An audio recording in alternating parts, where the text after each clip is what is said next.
Hello. Hello.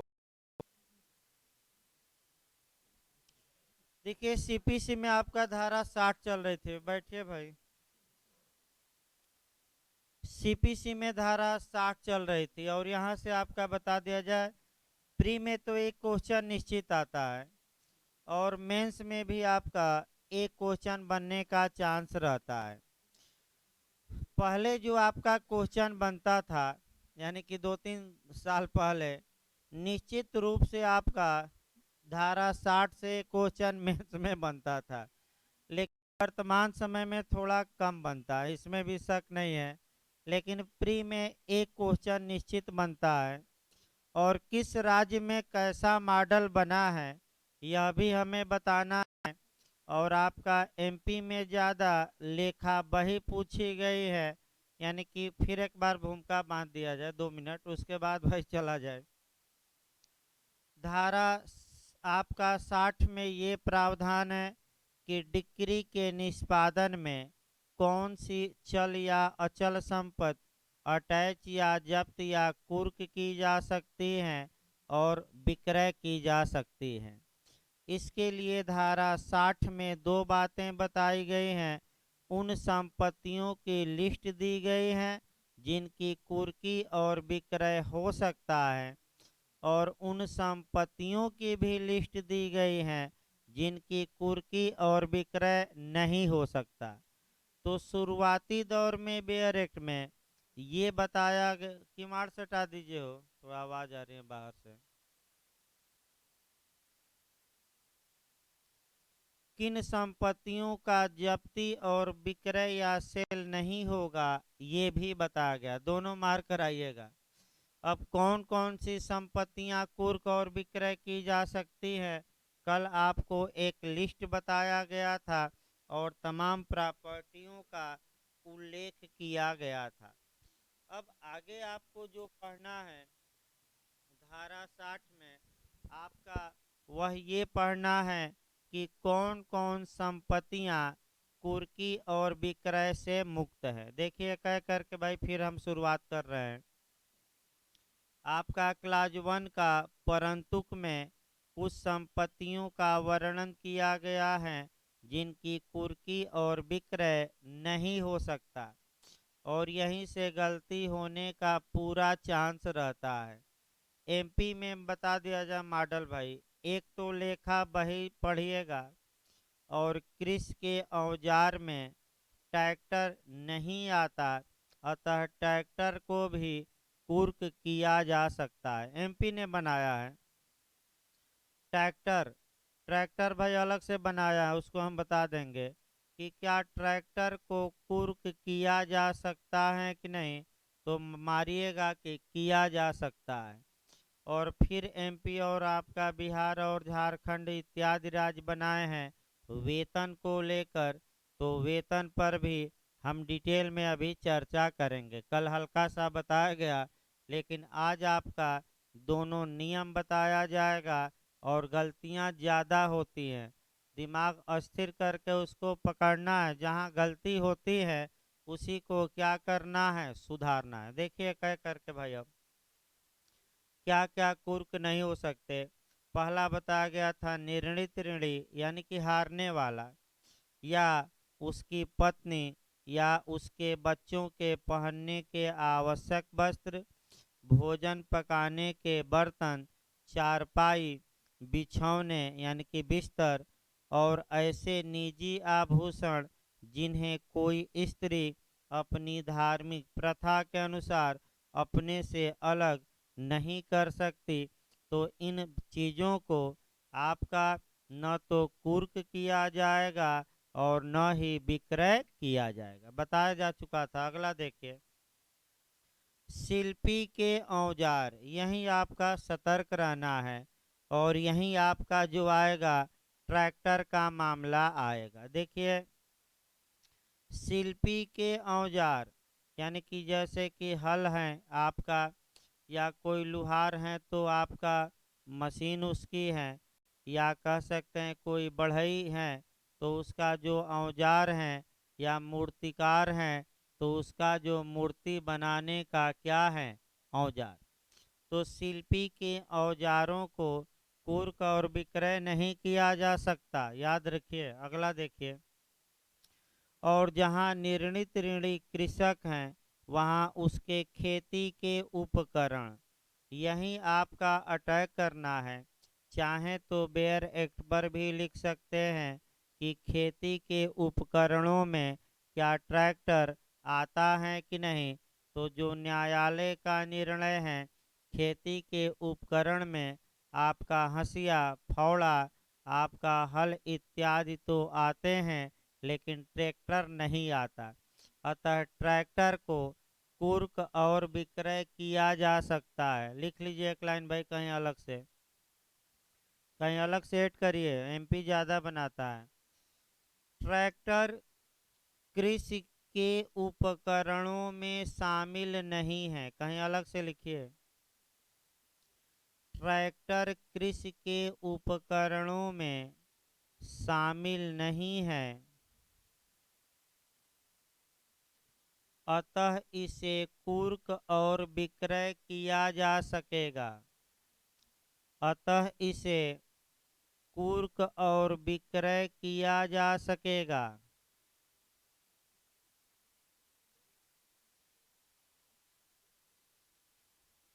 फिर एक बार पूरा लाइन देखिए, काफी इसमें एक दो टेक्निकल पॉइंट आएगा। शिल्पी के औजार भी कुर्क नहीं किए जाएंगे।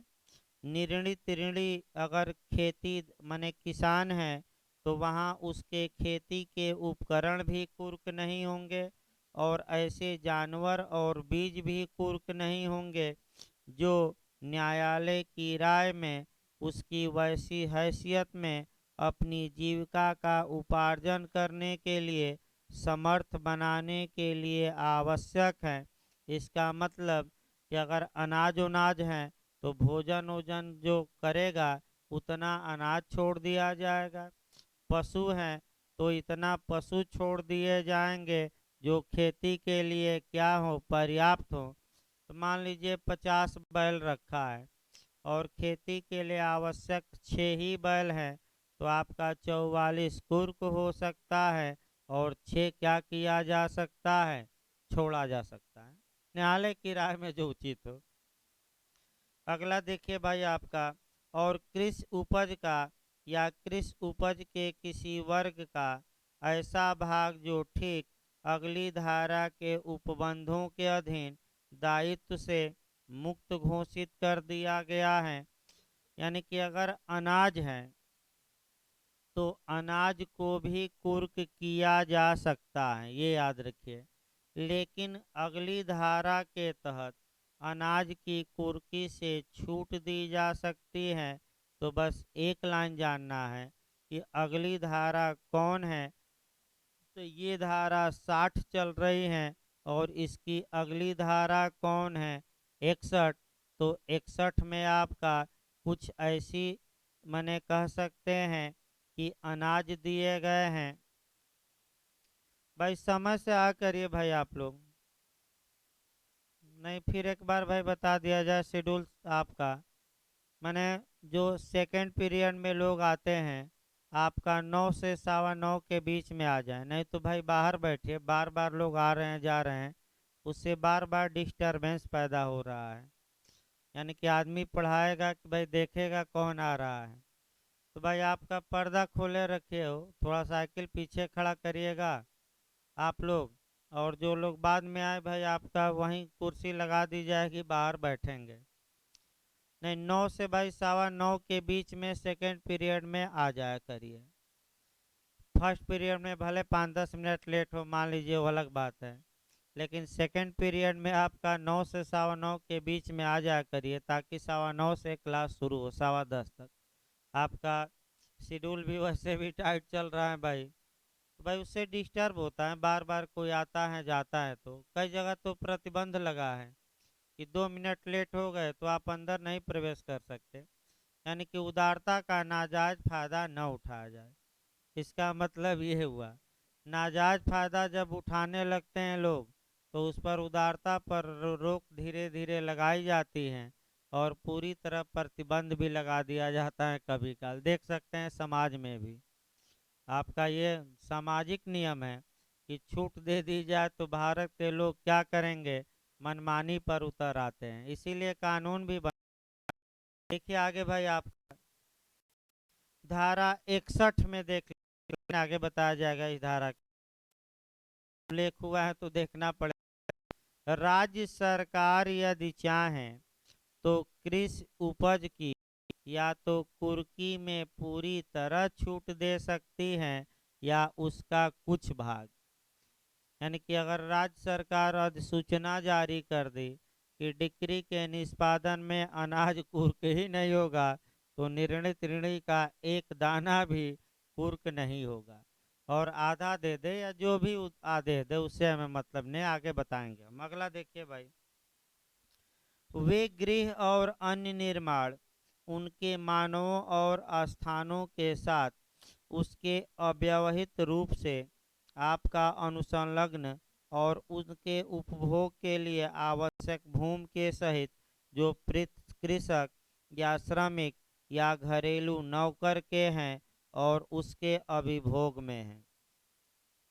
यानी कि इसका मतलब ये हुआ कि अगर कोई मान लीजिए व्यक्ति हैं और आपका कह सकते हैं कि खेती वाला है और उसके पास घर हैं, घर उसके अधिभोग, अभी बताया गया था किराएदारी अधिनियम में, अधिभोग का मतलब क्या हुआ, उसके आधिपत्य में, उसके कब्जे में, या वह वहाँ रहता है। अधिभोग मतलब क्या, उसके पजेशन में, कहिए यूज में। अगर कोई घर है जो खेती करने वाला है उसके कब्जे में है या उसके कब्जे में न होकर उसके श्रमिकों के कब्जे में है, यानी कि खेती के कार्य के लिए लेबर रखा है और उस घर में वह लेबरों को टिकाया है, या घरेलू नौकरों के कब्जे में है, तो ऐसा मकान भी अब कुर्क नहीं होगा। अब यहाँ भी समस्या आपकी आती है कि ये एक व्यक्ति है और उसके पास दो मकान हैं, एक मकान किराए पर उठाया है और एक मकान में खुद रहता है, या अपने श्रमिक रखा है या नौकरों को रखा है। तो क्या जिस मकान को वह किराएदारों को उठाया है वह मकान कुर्क हो सकता है कि नहीं हो सकता है? क्यों? क्योंकि वहाँ वह अध्याभोग में उसके नहीं है और वह किस पर मकान उठाया है, किराए पर।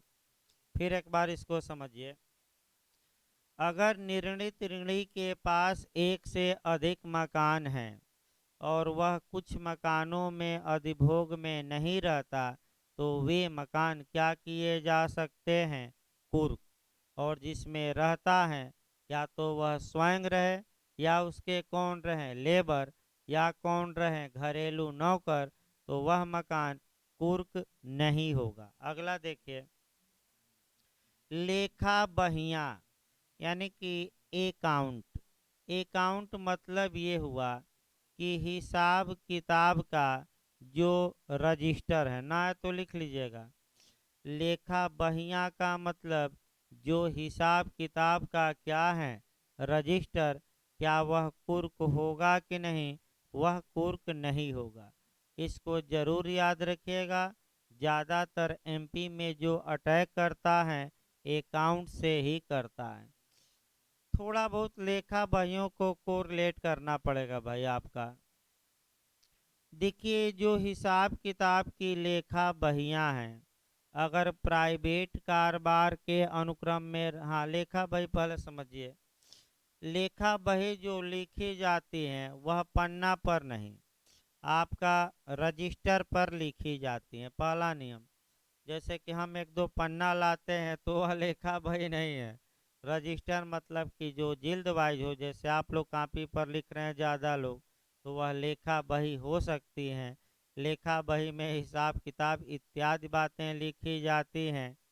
और अगर बिजनेस या कारोबार के अनुक्रम में प्राइवेट व्यक्ति ने लेखा बही या हिसाब किताब लिखा है, किसको उधार दिया, कितना लिया, तो एविडेंस की धारा 34 में वह लेखा पुस्तकों की प्रविष्टियां क्या होगी, सुसंगत। और अगर यही कार्य सरकार के प्राधिकारियों ने किया है, सरकारी कर्मचारियों ने, तो साक्ष्य अधिनियम की धारा एक लाइन और बढ़ जाइए, 34 के बाद कौन, 35। एक एक लाइन याद रखिए। प्राइवेट लेखा बही की पुस्तकों की प्रविष्टियां किस धारा में, 34, और सरकारी 35। तो क्या ये जो अकाउंट हैं इनको अटैच करके विक्रय किया जा सकता है कि नहीं, नहीं किया जा सकता। ये भाई आपका नुकसानी के लिए वाद लाने का अधिकार मात्र, नुकसानी यानी कि डैमेजेज के लिए सूट फाइल करने का आपका अधिकार मात्र। देखिए कैसे फंसाता है। पहले शब्द जो आपको पकड़ना है वहीं यहाँ से गलती ज़्यादा होगी। आपका 99% लोग गलत करके आ जाते हैं। देखिए आपका दो शब्द मैं लिख रहा हूँ, नुकसानी के लिए वाद करने का अधिकार, और नुकसानी के लिए वाद मात्र, नुकसानी के लिए आपका वाद करने का अधिकार मात्र। वाद के लिए अधिकार हमने एक पहले वाक्य में केवल अधिकार लिखा और दूसरे वाक्य में एकमात्र या वनली या केवल लगाया, तो बताइए किसको कुर्क किया जा सकता है और किसको नहीं किया जा सकता। तो जिस वाक्य में, सतर्क रहिए गलती ज्यादा होती है, अभी हम मात्र को 3-4 जगह से कोरिलेट करेंगे। जिस वाक्य में मात्र लगा रहे वह आपका कुर्क नहीं हो सकता, लेकिन जिस वाद में, जिस ऑप्शन में नुकसानी के लिए वाद का अधिकार रहे वह कुर्क किया जा सकता है। अब मात्र और मात्र हटा दीजिए, मात्र लगा दीजिए, इसका प्रभाव बहुत ज़्यादा होता है। और यहाँ भी हम उदाहरण बताते हैं और आपका कह सकते हैं 3 एंगल से भाई देखा जाए समझाने के लिए। एक तो आपका सीपीसी में हम धारा 60 का देखेंगे, अभी उदाहरण बताते हैं। दूसरा, इसको जब भी पढ़िएगा तो टीपीए की धारा 6 जरूर पढ़िएगा। और तीसरा पढ़िएगा तो अनुच्छेद 16 आपका भारतीय संविधान का जरूर पढ़िएगा। तो पहले हम संविधान से मात्र शब्द लेते हैं या केवल, फिर टीपीए से, और अंत में हम कहाँ आएंगे, सीपीसी। देखिए आपका अनुच्छेद 15 में ये 15 और दोनों में वनली या केवल या मात्र शब्द आया है। और ये अनुच्छेद 15 में कुल 5 आधार दिए गए हैं संविधान के, जिनके आधार केवल इन आधारों पर या इनमें से किसी एक आधार पर राज्य सरकारी नौकरियों से भिन्न प्रत्येक मामले में विभेद या आपका माने विभेद नहीं करेगा। तो फिर एक बार समझिए, अनुच्छेद 15 में 5 आधार दिए गए हैं, जिनमें से केवल इन आधारों पर, चाहे एक आधार पर या एक से अधिक आधार पर, राज्य को विभेद करने यानी किसे क्या किया गया है, रोका गया। केवल अनुच्छेद 16 में 7 आधार हैं, जिन आधारों पर या किसी एक आधार पर, यानी कि केवल इन आधारों पर, केवल मैं शब्द लगा रहा हूँ, केवल इन आधारों पर सरकारी नौकरियों में विभेद करने से क्या किया गया है, राज्य को रोका गया। तो अनुच्छेद 15 में कितने आधार हैं, 5, 16 में 7, और दोनों में केवल शब्द लिखा है। तो एक आपका केवल पर केवल एक उदाहरण देखा जाए, केवल 2 उदाहरण देखा जाए भाई। एक तो केवल धर्म के आधार पर और दूसरा केवल किस आधार पर? जाति। ध्यान से समझिए, क्या केवल रिलीजन या धर्म के आधार पर रिजर्वेशन दिया जा सकता है कि नहीं? तो केवल शब्द सबसे महत्वपूर्ण है, और केवल या मात्र का मतलब हुआ कि यह व्यक्ति इस धर्म का है। इस आधार पर आप सरकारी नौकरियों में न तो अनुच्छेद 16 के तहत कोई रिजर्वेशन दे सकते हैं, और सरकारी नौकरियों से भिन्न जो भी योजना आप चलाइए, न तो अनुच्छेद 15 के तहत उस योजना का लाभ आप दे सकते हैं। तो केवल धर्म के आधार पर कुछ नहीं हो सकता। तो केवल शब्द विफल हो जाएगा कब? जब धर्म के साथ आपका क्या जुड़ जाए? सामाजिक और शैक्षणिक रूप से पिछड़ा।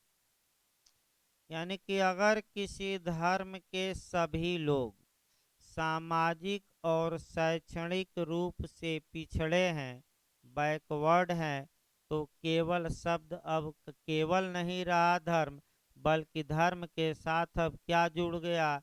सामाजिक और शैक्षणिक रूप से क्या होना? पिछड़ा। तब रिजर्वेशन दिया जा सकता है, और सरकारें इसी में विफल हो जा रही हैं। देखिए, आपका सरकार मुस्लिम धर्म के लोगों को, कई सरकारें रिजर्वेशन दी। हाई कोर्ट ने रद्द कर दिया रिजर्वेशन, सुप्रीम कोर्ट में अपील हुई, उसने भी रद्द कर दिया। क्यों ये सब रद्द कर दे रहे हैं न्यायालय? क्योंकि केवल धर्म के आधार पर आप आरक्षण नहीं दे सकते, तो सरकार को क्या दिखाना पड़ेगा? कि इस धर्म के सभी लोग सामाजिक और शैक्षणिक रूप से क्या है? पिछड़े। उसका एक उपाय है कि सरकार मुस्लिम धर्म के लोगों को, उन लोगों को रिजर्वेशन दे दे जो आपका वास्तव में जो सामाजिक और शैक्षणिक रूप से पिछड़े हैं। मान लीजिए ऐसे लोग 10% हो, 20% हो, 30%, लेकिन वही है कि राजनीति इसमें आ जाती है कि अगर 30% को हम आरक्षण दे दिए, तो 70% क्या रहा बिना आरक्षण के, और वोट हमें क्या चाहिए? पूरा। तो इसीलिए पूरे को देते हैं, और किसी भी राज्य में ये आरक्षण टिक नहीं पाता, क्योंकि सरकार ये दिखाने में विफल रहती है कि मुस्लिम धर्म के सभी लोग सामाजिक और शैक्षणिक रूप से क्या है? पिछड़े। इसी प्रकार जाति का भी मामला आता है। केवल जाति के आधार पर किसी को रिजर्वेशन नहीं दिया जा सकता, लेकिन केवल शब्द हट जाएगा मात्र कब? जब उस जाति के सभी लोग क्या हों? सामाजिक और शैक्षणिक रूप से क्या हो? पिछड़े। अभी काफी विवाद चला था, वो भी बता दिया जाए। जाट समुदाय को लेकर जो मीणा लिखता है इत्यादि, मीणा लास्ट में लगाते हैं, राजस्थान इत्यादि में, जाट समुदाय के लोगों को आपका सरकार ने आप रिजर्वेशन दिया था। तो कुछ लोग इसको सुप्रीम कोर्ट में चुनौती दिए और कहे कि हजूर, जाट समुदाय के सभी लोग सामाजिक और शैक्षणिक रूप से बैकवर्ड नहीं हैं, अतः इस रिजर्वेशन को रद्द किया जाए।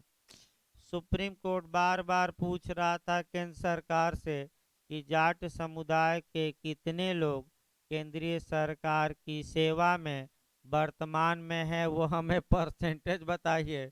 लेकिन सरकार बता नहीं पाई, क्योंकि बताती तो तुरंत हार जाती, तो हार जाती। तो सुप्रीम कोर्ट ने जब सरकार नहीं बता पाई, तो जाट समुदाय की रिजर्वेशन को कैंसिल कर दिया, और कहा कि ये लोग सामाजिक और शैक्षणिक रूप से सभी लोग बैकवर्ड। तो भाई तमाम अधिकारी हैं, मीरा देखिए आपका एसपी से लेकर तमाम बड़े बड़े अधिकारी हैं, ये जात काफ़ी आगे हैं, इसमें कोई शक नहीं है। फिर भी आपका तो रद्द कर दिया। अब ये केवल शब्द आपका कह सकते हैं कि ये आपका संविधान में बताया गया। अब इसी शब्द को ट्रांसफर ऑफ प्रॉपर्टी एक्ट यानी कि संपत्ति अंतरण अधिनियम में पढ़ना है। और संपत्ति अंतरण अधिनियम में देखिए, केवल वाद लाने का अधिकार मात्र या वाद लाने का अधिकार मात्र क्या ट्रांसफर किया जा सकता है कि नहीं।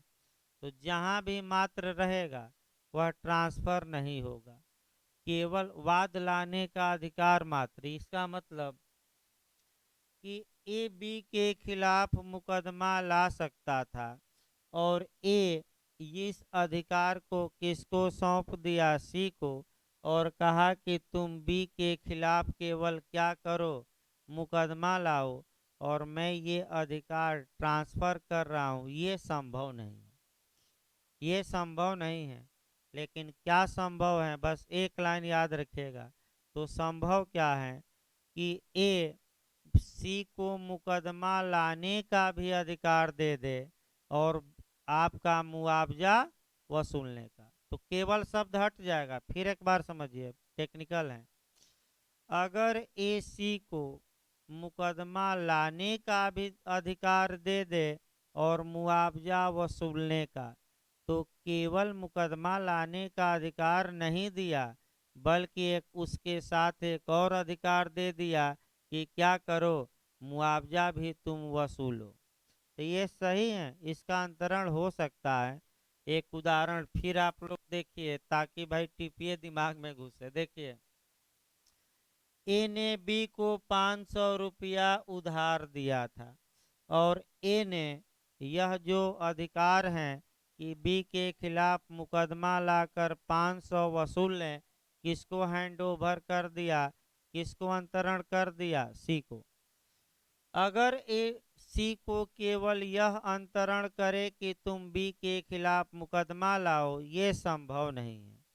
लेकिन अगर ये कहे कि हे सी, तुम बी के खिलाफ मुकदमा भी लाओ और ये 500 तुम क्या करो, वसूलो भी, ये सही है।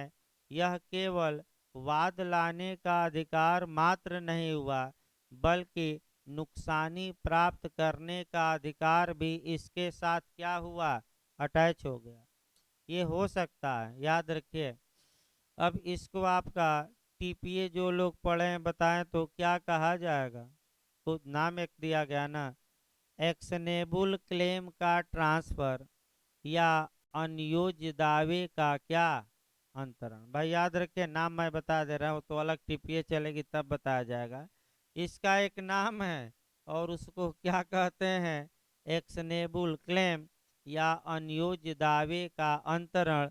अनयोज्य दावे की परिभाषा टीपीए की धारा 3 में और अंतरण 130 से लेकर 137। तो उतना डिटेल में नहीं जाना है, लेकिन एक लाइन तो नए लोग याद रखे कि इसे कहा क्या। अब सीपीसी में बैक हुई है, इतना बताने का मतलब, नुकसानी लाने का, वाद लाने का अधिकार मात्र, तो इसी पर आपका निपट गया। अगर ए, देखिए, अगर सी को अधिकार केवल है कि वह बी के खिलाफ नहीं। अब देखिए, ए और बी, ए की संपत्ति कुर्क हो रही है और ए को अधिकार है कि वह बी के खिलाफ मुकदमा करके 500 रुपया वसूल कर ले।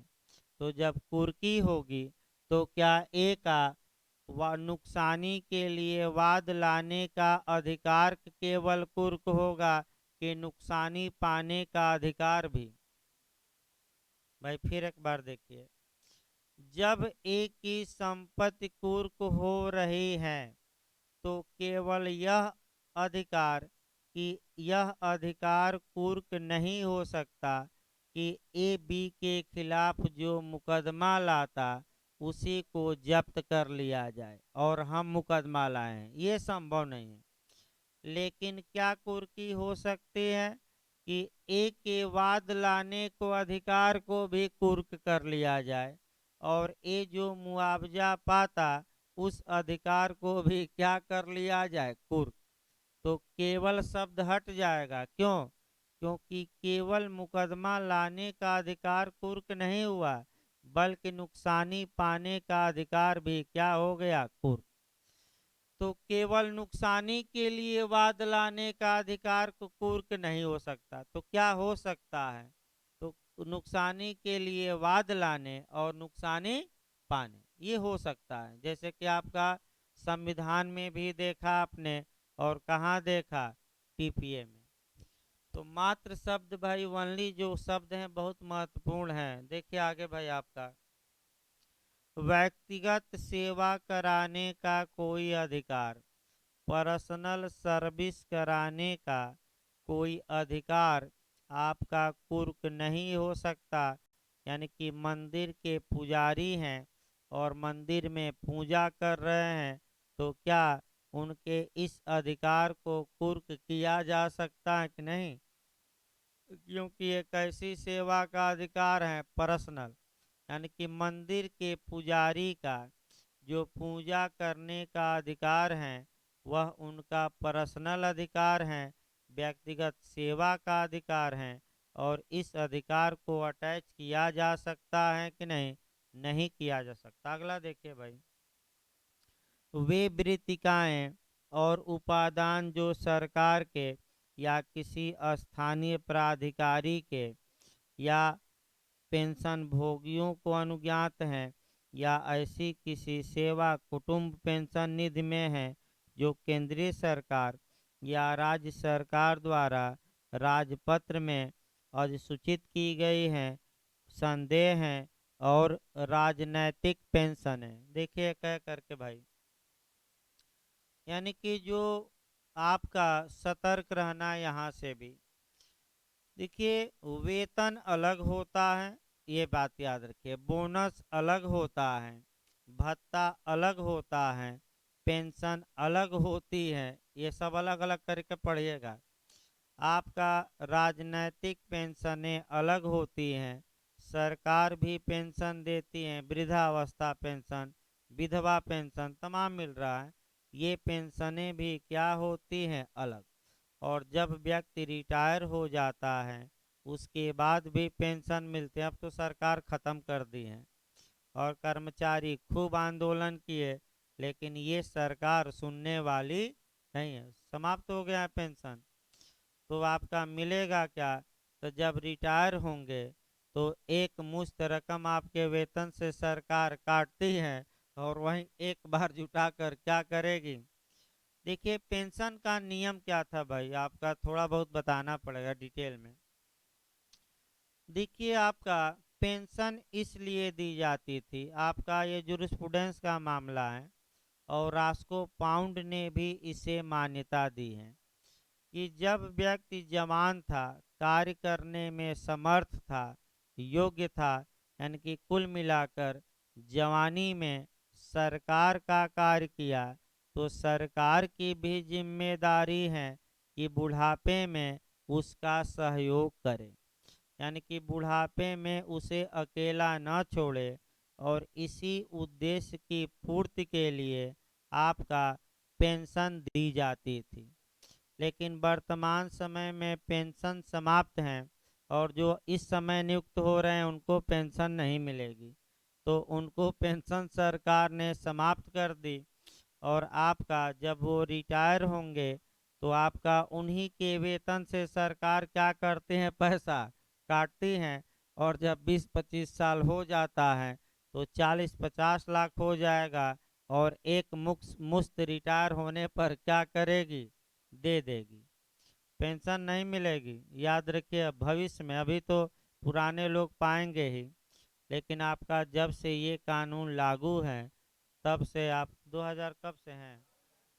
2000 मैंने 2004 से नहीं मिलेगा, तो जो 2003 तक जो भर्ती हो गए उनको मिलेगा, और 2004 से जो हुए हैं एक मुश्त मिलेगी।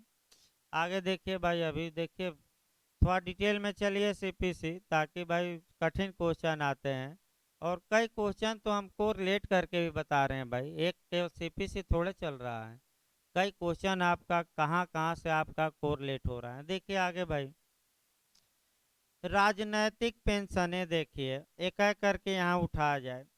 जो बोनस सरकार देती हैं, जो भत्ता देती हैं, जो महंगाई भत्ता देती हैं, इन सबों को कुर्क नहीं किया जा सकता। बात ना करिए भाई, लेकिन वेतन को कुर्क किया जाएगा, इसके बाद वेतन ही आएगा। पहले पेंशन उन्शन देख लिया जाए। यानी कि बोनस को कुर्क नहीं किया जाएगा, ये याद रखिएगा। आपका भत्ता जो मिलता है वह भी कुर्क नहीं होगा।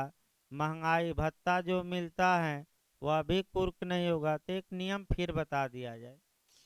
जैसे कि मूल वेतन अगर मान लीजिए 50,000 रुपये हैं, तो तमाम भत्ते जुड़कर लगभग 2 गुना हो जाता है।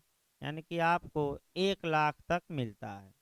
मैं बता दूं, मूल वेतन जितना रहता है लगभग जोड़ बटोर कर कितना मिलता है उसका, आपका 2 गुना से अधिक हो जाता है। जैसे सुप्रीम कोर्ट के जज का, मुख्य न्यायाधीश का वेतन मान लीजिए 2.5 लाख है। 2.5 लाख है ना इस समय, 2.5 लाख है, लेकिन पूरा महंगाई भत्ता इत्यादि जोड़ बटोर दिया जाता है तो 5-6 लाख के करीब पहुंचता है। याद रखिएगा कितना पहुंच जाता है। तो जो मूल वेतन है 2.5 लाख, इसमें से कुर्की होगी, लेकिन जो बोनस वोनस इत्यादि मिलता है महंगाई भत्ता, वो कुर्क नहीं होंगे। दो बातें और आपको देखना है कि सरकार जो पेंशनें देती हैं, आपका जैसे विधवा पेंशन हो गया, आपका माने वृद्धावस्था पेंशन हो गया, ये कुर्क नहीं होगा। तीसरी बात देखनी है आपका पेंशन, तो पेंशन भी कुर्क नहीं होगी। और पेंशन क्यों दी जाती हैं इसका हमने जूरिस्प्रूडेंशियल बेस बताया। और जब भी पेंशन पढ़िएगा, टीपीए की धारा कौन कवर करिएगा? 6। स्पष्ट टीपीए की धारा 6 में ये लिखा गया है कि पेंशनों का ट्रांसफर या अंतरण या पेंशन बेची नहीं जा सकती। याद रखिए, बेची नहीं जा सकती। तो आप लोग देखते हैं कि जब गांव में कोई रिटायर होकर आता है तो ये कहता है कि हमें एक मुश्त पेंशन का हमने सरकार को बेच दिया और सरकार ने हमें पेंशन दे दिया। ये सही नहीं है, मैंने वो उल्टा बताते हैं लोग। तो नियम सीधा समझिए भाई, अगर कोई पूछे, पेंशन का ट्रांसफर नहीं हो सकता और पेंशन बेची नहीं जा सकती। क्यों? क्योंकि व्यक्ति को पेंशन इसलिए दी जाती है कि जवानी में वह सरकार की सेवा किया तो उसकी व्यक्तिगत सेवा सरकार बुढ़ापे में करे, साथ छोड़कर न भागे। ये मुख्य उद्देश्य था। हाँ, अब आप ये कहेंगे कि भाई पेंशन का मामला है तो जब लोग ज़्यादातर रिटायर होकर आते हैं तो आधी पेंशन मिल जाती है। तो सरकार एक योजना चलाती है कि जो व्यक्ति रिटायर हो रहा है, अगर चाहें तो 10 साल या 15 साल या 20 साल की पेंशन का आधा हिस्सा एक बार ले सकता है और आधा प्रत्येक माह मिलेगा। अगर आप उस योजना को स्वीकार कर लेते हैं तो आप आधा हिस्सा एक ही बार क्या किए, पेंशन का पा लिए, और आधा आधा कब कब मिलेगा? हर एक माह। इसका देखिए आपका फायदा भी हो सकता है, नुकसान भी। फायदा कब होगा? जब रिटायरमेंट के बाद 1-2 साल बाद व्यक्ति कहाँ पहुँच गया? ऊपर। तो 20 साल की पेंशन का आधा हिस्सा तो क्या हो गया है? मिल ही गया है। और ऊपर नहीं पहुंचा, लंबे समय तक जिया, तब तो भाई आधा आधा ही मिलेगा। तो आपका फायदा भी हो सकता है, नुकसान भी। याद रखिएगा, कोई ये नहीं है। अब पेंशन के बाद पेंशन को कुर्क नहीं किया जा सकता, ये एक लाइन। राजनैतिक पेंशन है। अब राजनैतिक पेंशनें देखा जाए भाई, राजनैतिक पेंशनें उन पेंशनों को कहते हैं जिसके तहत कोई व्यक्ति, आपका कह सकते हैं कि सरकार का काम किया था, तो आंदोलन करा दीजिए स्वतंत्रता संग्राम सेनानियों से और उनके परिवार वालों को फ्रीडम फाइटर बना दीजिए, और आज भी लोग लाभ पा रहे हैं। और फ्रीडम फाइटर के लिए सीटें क्या रहती हैं? रिजर्व। तो देखिए, स्वतंत्रता के पूर्व जो ये अंग्रेजी सरकार के खिलाफ लोग बिगुल बजाए थे, तो आपने देखा कि तमाम लोग बजाए थे कि हमें आज़ादी चाहिए, और आज़ादी मिल भी गई। लेकिन जब आज़ादी मिल गई तो जो लोग तार नोचे थे, बिल्डिंग जलाए थे, स्टेशन जला दिए थे, या स्वतंत्रता संग्राम में सक्रिय भाग लिए थे, सरकार ने उनको पेंशन का निर्धारण किया, और उनके बाल बच्चों के लिए रिजर्वेशन का भी प्रावधान किया गया। इसी को पॉलिटिकल पेंशन कहते हैं, और ये कुर्क नहीं होगी। तो उस समय होता क्या था, देखिए, जैसे कि मान लीजिए ए ने जाकर खंभा ही उखाड़ दिया, माने कि बिजली का, या पटरी ही काट दी, तो ए तो फरार हो जाता था, और दूसरे लोगों का नाम एफआईआर में आ जाता था, माने काम नहीं किए रहते। जब भारत आज़ाद हुआ तो जो आपका कोई काम ही नहीं किए थे, फंस गए थे जबरदस्ती ज़्यादा लोग, उन्हीं का रिकॉर्ड में नाम था, और उनके उनको पेंशन भी मिलने लगी सरकार से, क्योंकि ये फ्रीडम फाइटर थे। और उनके बच्चे ज़्यादातर आज भी फ्रीडम फाइटर में फार्म डालते हैं, क्योंकि अच्छे लोग तो अपना नाम ही नहीं आने देते थे, क्या होते थे, उखाड़ कर खम्मा तार काट के भाग जाते थे। तो जिसका नाम उसको दाम, यही है। तो आगे देखिए भाई, अगला देखा जाए आपका, राजनीतिक पेंशनें कुर्क नहीं होंगी, पेंशन भी नहीं होगी, भत्ता भी नहीं होगा, बोनस भी नहीं होगा। देखिए आगे अब, श्रमिकों और घरेलू नौकरों की मजदूरी, चाहे वह धन के रूप में हो या वस्तु के रूप में, ये भी कुर्क नहीं होगी, क्योंकि श्रमिक और मजदूर भूखे थोड़े मरेंगे।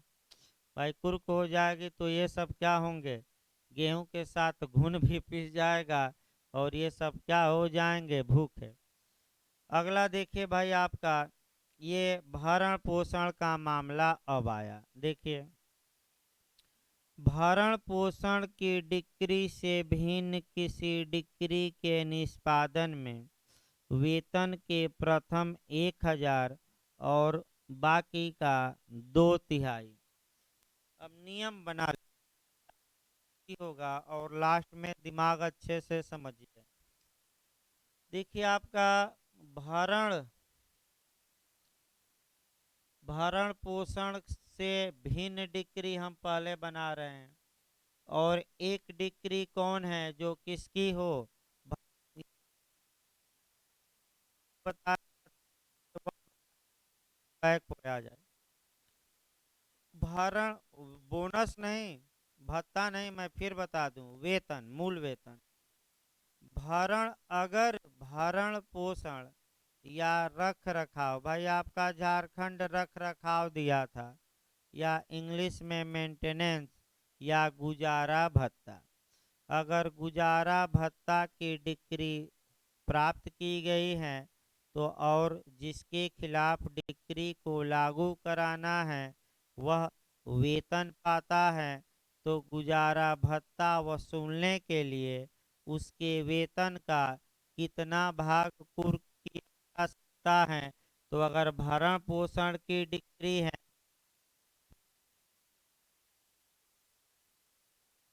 तो बताइए कितना कुर्क किया जा सकता है, और कितना कुर्क नहीं किया जा सकता। एक उदाहरण, झारखंड एक व्यक्ति 9,000 वेतन पाता है,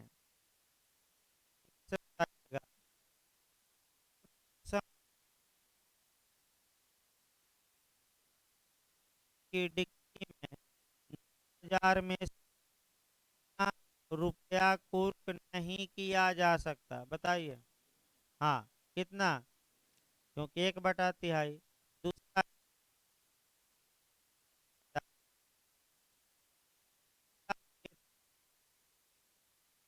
किया जा सकता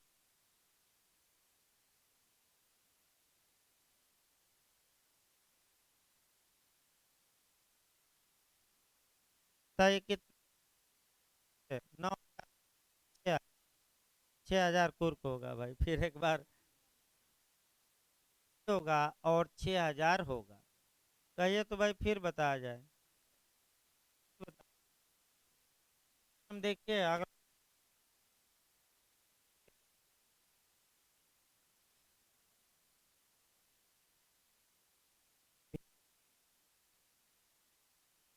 अब को कुर्क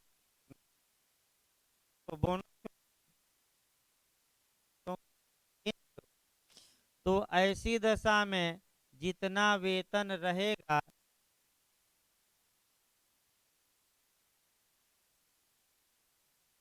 और जितना 1000 के बाद जितना बचेगा उसका कितना निकाल देना है, 2/3। और जितनी रकम आए वह कुर्क होगी कि नहीं, तो कुर्क नहीं होगी। ना बच जाएगा वहीं क्या होगा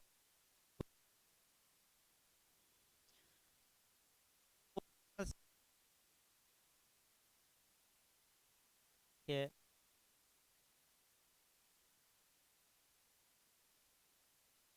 और बाकी का कितना कुर्क होगा कितना, तो इसके बाद क्या हो, तो अब भाई तो बचे यानी कि नहीं बचे क्योंकि 1000 तो पहले निकला है ना। इसी को एक उदाहरण, कोई व्यक्ति 1000 वेतन 10,000 वेतन के निष्पादन में 10,000 रुपये में से कितना कुर्क नहीं किया जा सकता। या तो ये मॉडल बनेगा या ये बनेगा कि कितना कुर्क किया जा सकता है। तो सतर्क रहिए, कुर्क नहीं, पहले हम वो नियम तो 10,000 में से प्रथम का कितना, 1000 पहले माइनस कर दिए तो बचा कितना, कित- और 9,000 का और कितना नहीं होगा, 2/3। तो 2/3 कितना भाई निकल गया, 6,000। तो और ये आपका वेतन का प्रति टोटल कितना कुल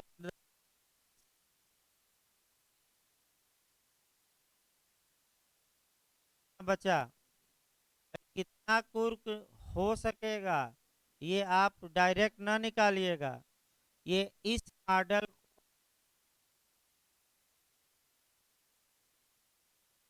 निकालिएगा उतना कुर्क। तो कितनी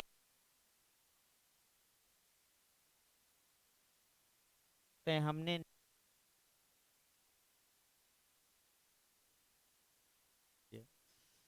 अगर भरण पोषण से भिन्न डिक्री है तो वेतन का प्रथम कितना नहीं कुर्क होगा, 1000। शेष का कितना नहीं कुर्क होगा, 2/3। तो शेष का 2/3 कितना आ गया, 6,000। और वेतन का कितना, 1000।